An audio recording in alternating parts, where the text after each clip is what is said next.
Olá pessoal, bom dia a todos e a todas. Eu sou a Júnia Gama, analista política da XP, e estou aqui hoje para contar para vocês como foi essa semana em Brasília. Uma semana de muitas negociações, ainda na transição do governo eleito Lula, em que o tema principal continuou sendo a PEC da transição. Na semana passada eu falei para vocês um pouquinho dessa ideia do governo, essa tentativa de acomodar no orçamento de 2023 gastos que não estão previstos, como, por exemplo, e o mais fundamental deles, que é o Auxílio Brasil em R$600.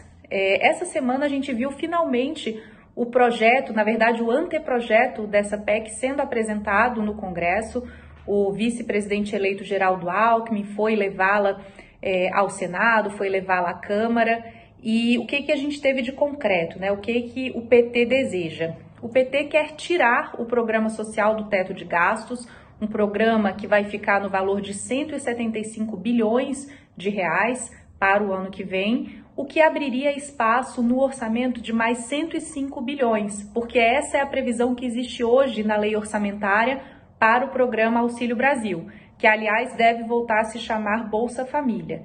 Então, isso seria, para o governo eleito, seria realmente uma licença bastante grande para se gastar e sem muita contrapartida, né? O governo ficaria com o programa garantido, esse espaço no orçamento para pagar obras que estão inacabadas, fazer programas em relação à saúde, educação, enfim, uma série de medidas importantes para o presidente eleito Lula, mas que ainda não foram negociadas com o Congresso. E o pedido do PT foi para que isso fosse feito por tempo indeterminado. O que a gente está vendo agora ser construído no Congresso pela cúpula da Câmara, a cúpula do Senado, aqueles parlamentares do Centrão que hoje são maioria no Congresso? Eles querem reduzir, primeiro, fazer por prazo determinado. Então, a gente ouve muitos dizendo que essa licença para o governo gastar a mais, ela deveria durar somente 1 ano. Alguns já dizem que no máximo 2 anos.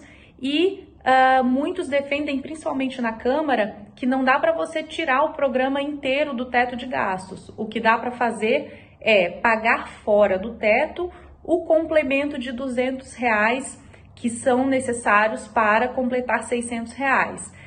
Isso daria algo em torno de 52 bilhões, e aí se somaria a esse gasto extraordinário também aqueles tickets de R$150 para crianças que são de famílias beneficiárias do Auxílio Brasil, se somaria também alguma verba para reajuste do salário mínimo e também se somariam alguns gastos que estão subestimados no orçamento, como, por exemplo, para merenda escolar ou para farmácia popular.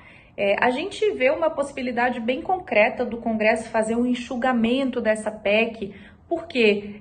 Não porque o Congresso também não queira gastar mais, porque seja muito fiscalista, mas porque pragmaticamente não interessa aos parlamentares entregar para esse governo eleito tudo o que ele precisa para governar nesse momento e chegar em 2023 e não ter muitos instrumentos para negociação, né? Porque se essa PEC é aprovada da forma como deseja o PT, o governo não precisaria em 2023 pedir novas licenças para o Congresso para gastar, para fazer seus programas, sejam sociais, sejam obras, sejam investimentos, já que teria essa folga orçamentária bastante relevante.